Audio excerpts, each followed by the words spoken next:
Buenas noches, queridos alumnos, ¿cómo están? Vamos a ver ahora el aspecto educativo de las políticas del neoliberalismo en la Argentina, entendiendo el neoliberalismo como un periodo amplio que va desde 1976 hasta diciembre del 2001. Bueno, en realidad no estoy diciendo algo correcto, porque en el ámbito educativo la dictadura militar no comienza en 1976, sino que comienza poco después de la muerte de Perón, cuando el gobierno de su viuda Isabel, copado por la derecha peronista, interviene la universidad, cambia al ministro de Educación, coloca a Ivanišević como ministro de Educación, vuelve Ivanišević, hay que ser peronista después de un ministro como Ivanišević, ¿no? Bueno, y coloca a Ota Lagano como interventor de la Universidad de Buenos Aires. Lo primero que hacen es espantar los malos espíritus de las distintas facultades, haciendo ritos religiosos, y vuelve toda la derecha católica más recalcitrante y autoritaria al sistema educativo. La última fase del gobierno de Isabel ya tiene una clara visión del sistema educativo como, en la perspectiva de ellos, como un espacio de lucha contra la subversión, como parte de la lucha antisubversiva que ellos planteaban, y lo que hacen es intervenir el sistema, implantar ya prácticas terroristas dentro del sistema educativo, desaparecen alumnos, prohíben los centros de estudiantes, proscriben la actividad política, en plena democracia estamos hablando, ¿no? Y producen una desbandada general de las organizaciones estudiantiles y políticas en el ámbito educativo. Cuando en 1976 asume la dictadura, el plan del terrorismo de Estado para la universidad y para el sistema educativo es sistemático. Está pensado como un ámbito peligroso de expansión de ideas críticas de la sociedad, de ideas de izquierda, populistas, y entonces su principal foco de atención sobre el sistema educativo es el control ideológico, la redacción de manuales, la censura, las actividades de selección y diferenciación de alumnos, incluso la desaparición forzada de estudiantes, dirigentes estudiantiles, dirigentes gremiales docentes, la proscripción generalizada de todas las figuras que tuvieran alguna vinculación con la izquierda, con los partidos populistas, y bueno, esta es la concepción educativa de la dictadura militar, una bajada de línea vertical, autoritaria, una reposición de las viejas prácticas normalistas en su sentido más burocrático y autoritario. Este legado de educación autoritaria es lo que llega a 1983, cuando asume el gobierno democrático de Raúl Alfonsín. Entonces hay una apertura del ámbito educativo y en especial de la política universitaria. 1984 lo recordamos como el momento de regularización de las universidades, de evolución de la autonomía, el cogobierno y de la tradición reformista a la política universitaria. Y en el ámbito de la escuela secundaria y de la escuela primaria hay como un aire nuevo de democratización y de libertad. La reaparición de los centros de estudiantes, por ejemplo, que habían estado proscriptos durante la dictadura, la reaparición del gremialismo docente, la reaparición del debate y de la perspectiva crítica de los contenidos educativos se va dando de a poco en la universidad y también en la escuela secundaria, pero mucho más en la universidad. En algunas áreas en particular el cambio es casi al 100%, por ejemplo las carreras de sociología, la facultad de filosofía y letras, cambian radicalmente en las universidades públicas con el advenimiento del gobierno democrático, ¿no? Y tiene la repatriación de una cantidad de intelectuales exiliados durante la dictadura anterior. Fuera de eso, hay un cierto incremento en la matrícula, un cierto incremento en la cantidad de instituciones educativas durante el alfonsinismo, pero no hay una transformación pedagógica y estructural del sistema, sino que se continúa con el viejo tronco del sistema educativo central estatal, pero con prácticas democráticas, ¿no?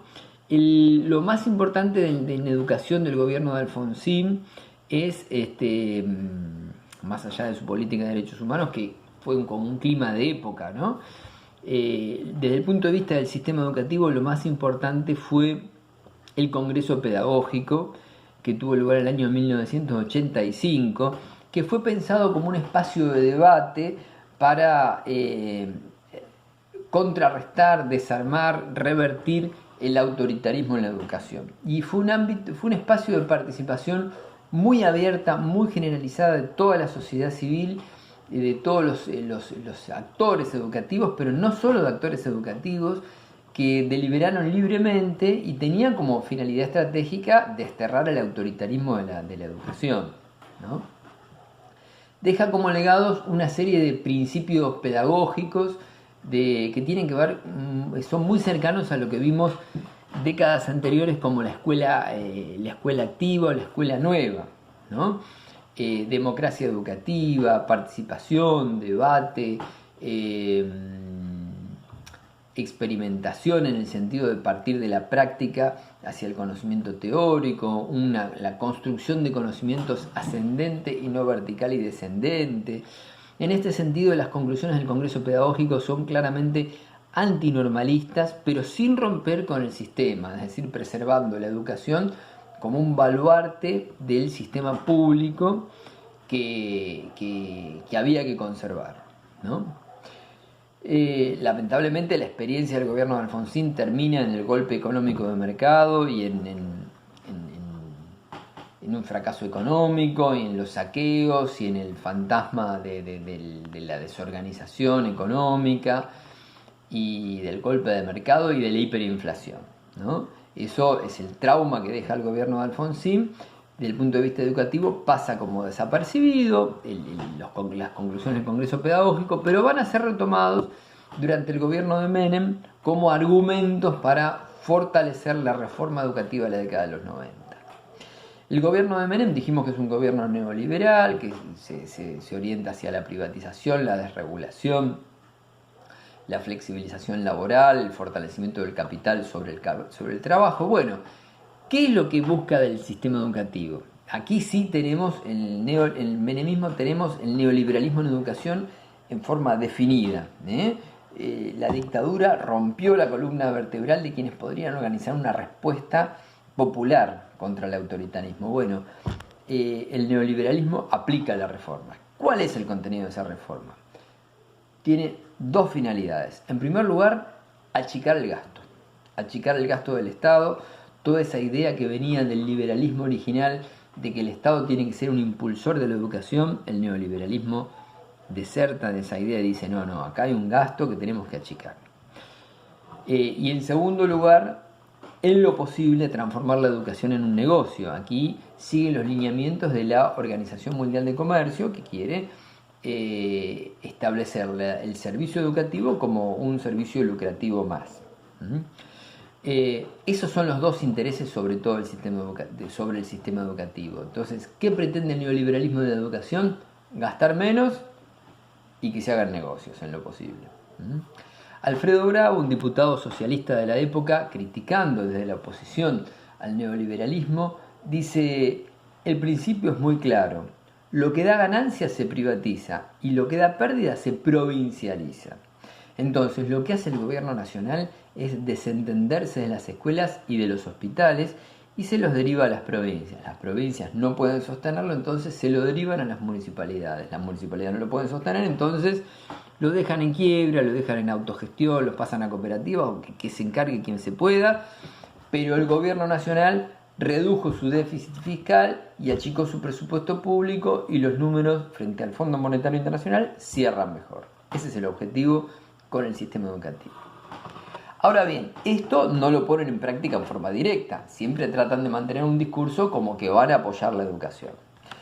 Las tres leyes que van a estructurar la política educativa del neoliberalismo son la Ley de Transferencia Educativa, la Ley Federal de Educación y la Ley de Educación Superior. Las tres tienen la misma orientación privatista, neoliberal, sobre el sistema educativo. La Ley de Transferencia es la que efectiviza esto que decía Alfredo Bravo, ¿no?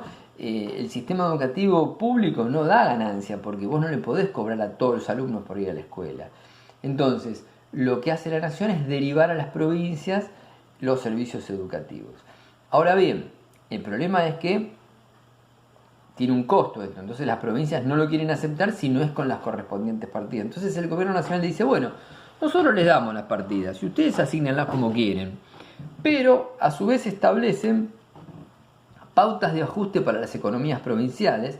Entonces las provincias sacan dinero de la caja de educación y le distribuyen en otros fines y las escuelas quedan desfinanciadas. ¿Cuál es la consecuencia? Bueno, que las escuelas provincializadas, ¿qué se provincializan?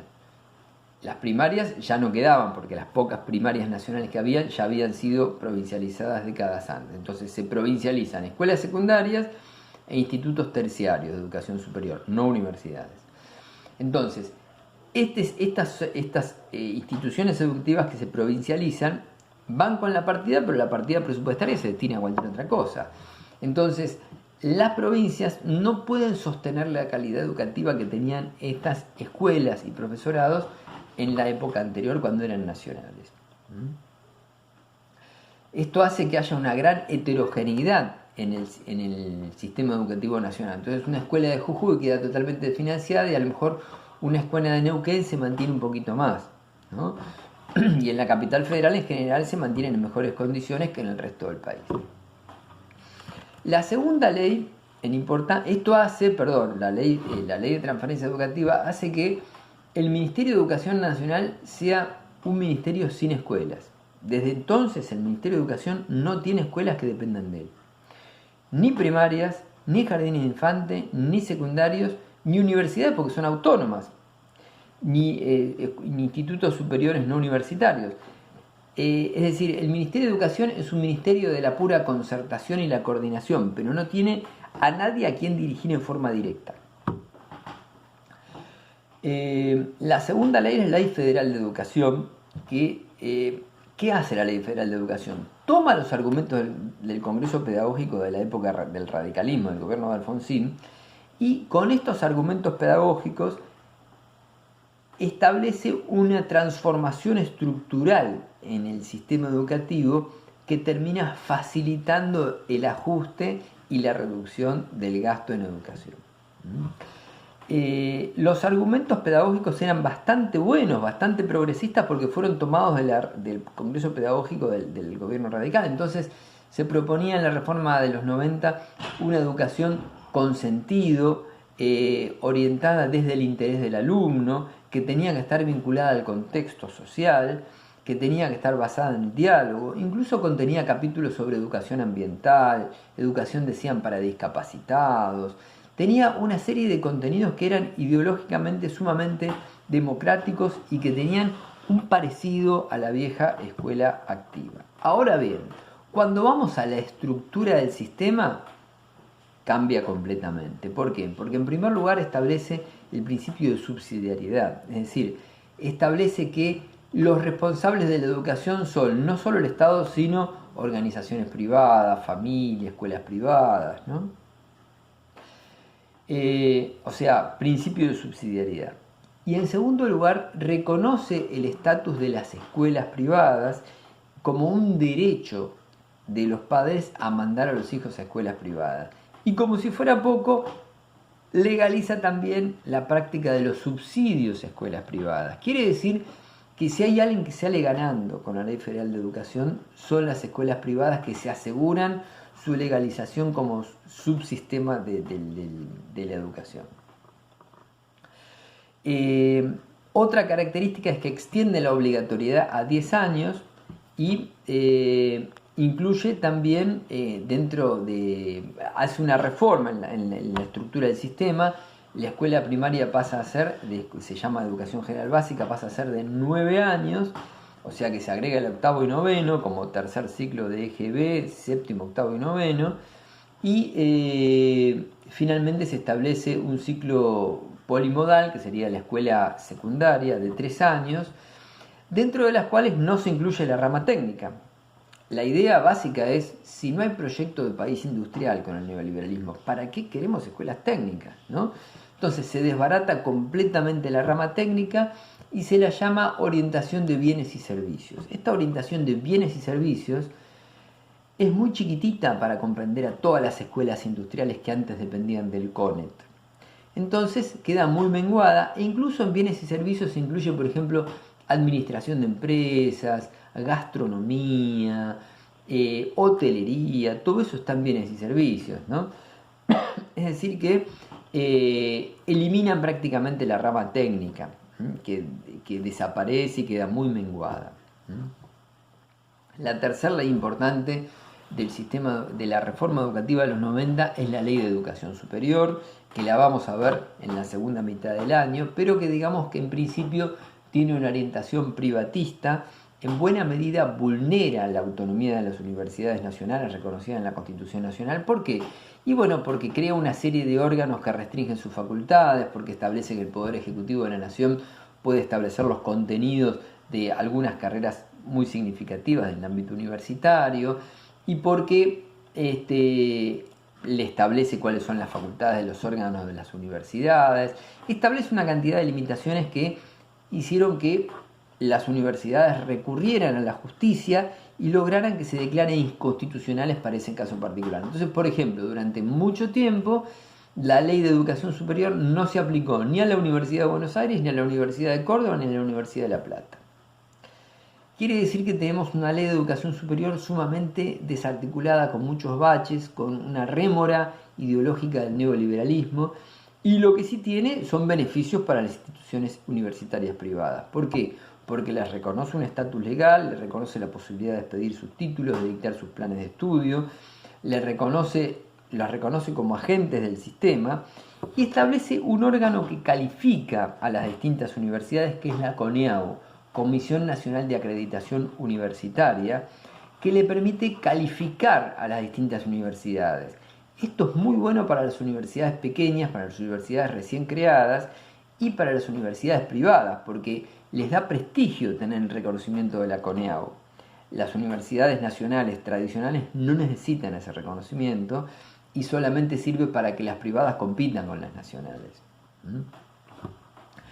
Incluso establece la posibilidad de que las universidades tengan otras fuentes de financiación, dando un antecedente para que no sea el Estado el que tenga que sostener económicamente el sistema universitario nacional. Estas son las políticas educativas que bajaron desde el gobierno nacional hacia el sistema educativo, es decir, los principios de privatización, de descentralización. Lo que hicieron fue debilitar el sistema educativo nacional, heterogeneizarlo, bajar la calidad del sistema educativo, devaluar la educación en su conjunto, a la que se le establece el carácter de servicio y no de la función política de educar al soberano que tenían los orígenes del liberalismo clásico, ¿no? Desde la resistencia, o sea, desde los que nos opusimos a la reforma neoliberal de la década del 90, también hay importantes antecedentes. Los hitos de oposición al neoliberalismo datan desde la Marcha Federal de 1993, la conformación de la CTA, el Congreso de los Trabajadores Argentinos, que la CETERA fue uno de los principales pilares de esta oposición, ¿no?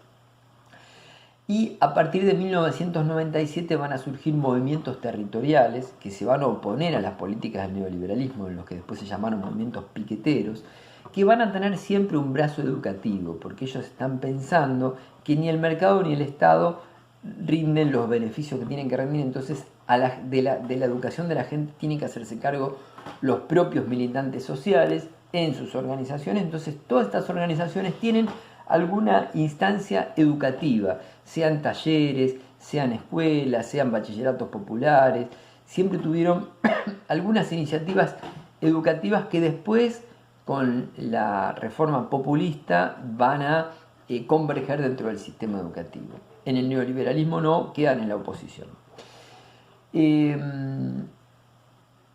Eso en cuanto a los movimientos sociales. Y después, desde el sector docente, el principal testimonio de oposición al neoliberalismo va a ser la Carpa Blanca. La Carpa Blanca es una instalación que se hace en la Plaza de Mayo, que los docentes tienen rotativamente siempre un grupo de docentes que está haciendo huelga de hambre, dando testimonio de oposición a las políticas del neoliberalismo, y es un espacio en el que se reciben diariamente visitas de distintas personalidades del mundo político, cultural e intelectual de la Argentina, que ha dado noticia permanentemente de por qué había que defender el sistema educativo público contra el intento privatista del neoliberalismo. Esto ha sido la Carpa Blanca, un testimonio de lucha en los años del neoliberalismo, que finalmente va a ser levantado ya en el post-neoliberalismo, después que cae de la Rúa, con una serie de leyes que ya vamos a llegar en su momento cómo se recompone el sistema. Todo esto dura hasta el año 2001. En los últimos años del neoliberalismo, la escuela agrega otra función a su función tradicional de transmisión cultural, que es la de ser un comedor. Es decir, las políticas focalizadas de asistencia social del neoliberalismo ven que las escuelas sirven como una manera de ayudar a que la gente por lo menos coma. Y entonces la escuela, el neoliberalismo, se transforma en un comedor. Bueno, vamos a ver cómo sigue esto. Hay importantísimas luchas sociales que van a terminar con este sistema y van a generar una nueva opción. Nos vemos, ha sido un gusto.